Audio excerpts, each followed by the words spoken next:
आप stock market में invest करते हैं, लेकिन जब बात आती है स्टॉक को खरीदने की, तो आप हमेशा कंफ्यूजन में रहते हैं कि रिलायंस ले, टाटा ले, अडानी ले या फिर आईटीसी।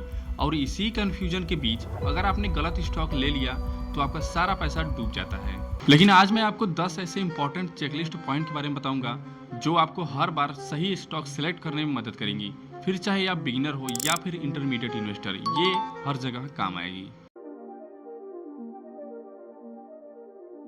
देखिए, जब तक आपको ये नहीं पता कि कंपनी काम क्या करती है, तब तक उस कंपनी में इन्वेस्ट मत करो। देखो, सिंपल सा रूल ये है कि अगर आप किसी को 2 मिनट में ये एक्सप्लेन नहीं कर पा रहे हो कि कंपनी काम क्या कर रही है, तो ऐसे स्टॉक को तुरंत अवॉइड कर दो। देखिए, किसी कंपनी का फ्यूचर उसके पास्ट से भी रिलेटेड होता है, तो ये जरूर देखिएगा कि क्या वो कंपनी पिछले 4 से 5 सालों में लगातार प्रॉफिट दे रही है या फिर नहीं। उसकी सेल्स ग्रोथ हो रही है और ईपीएस ग्रोथ भी देखना जरूरी है। इसके लिए आप स्क्रीनर.इन का यूज कर सकते हो। एग्जाम्पल के लिए इन्फोसिस को ले लीजिए। ये स्टॉक पिछले 10 साल से लगातार कंसिस्टेंट प्रॉफिट और डिविडेंड दोनों दे रहा है। किसी कंपनी पर कर्ज यानी डेब्ट टू इक्विटी रेशियो 1 से कम होना चाहिए। आसान भाषा में ये समझिए कि अगर किसी कंपनी पर डेब्ट ऑन इक्विटी 1 से ज़्यादा है तो उसमें इन्वेस्टमेंट करना बहुत ज़्यादा रिस्की हो सकता है। एग्जाम्पल के लिए एचडीएफसी बैंक और वोडाफोन आइडिया को ले लीजिए। एचडीएफसी बैंक का डेब्ट बिल्कुल लो है, यानी इसमें रिस्क बिल्कुल नहीं है, और वहीं पर वोडाफोन आइडिया का डेब्ट बहुत ज़्यादा हाई है।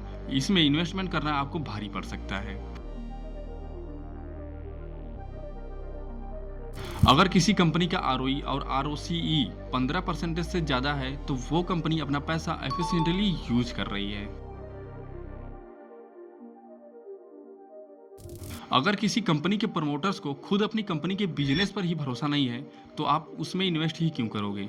इसीलिए अक्सर किसी भी कंपनी में इन्वेस्ट करने से पहले ये देखो कि उस कंपनी में प्रमोटर्स की होल्डिंग कितनी है। प्रमोटर्स की होल्डिंग हमेशा 50% से ज्यादा ही होनी चाहिए और प्लेजिंग तो बिल्कुल नहीं होनी चाहिए। मान लीजिए कि आप किसी कंपनी में इन्वेस्ट कर रहे हो, फिर आपको पता चलता है कि उसका एक कंपटीटर भी है, तो आप उन दोनों में ये फाइंड करो कि किसका ब्रांड वैल्यू ज़्यादा अच्छा है और किसका डिस्ट्रीब्यूशन अच्छा है।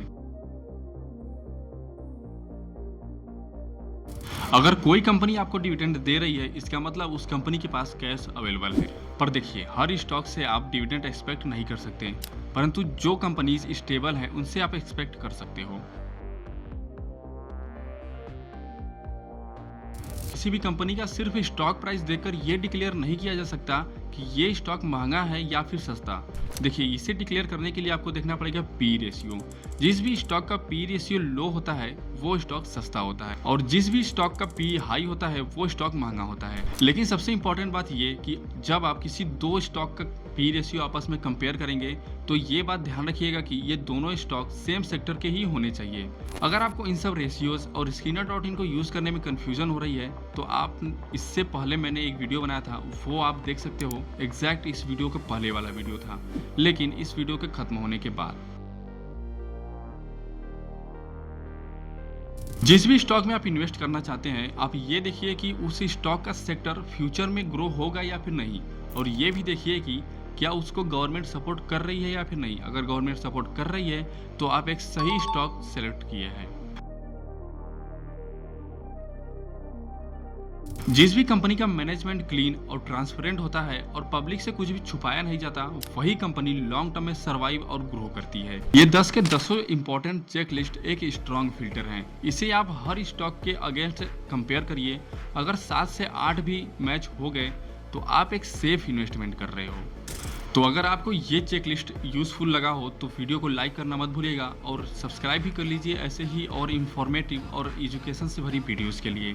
मिलते हैं नेक्स्ट वीडियो में, तब तक के लिए stay smart and invest wisely.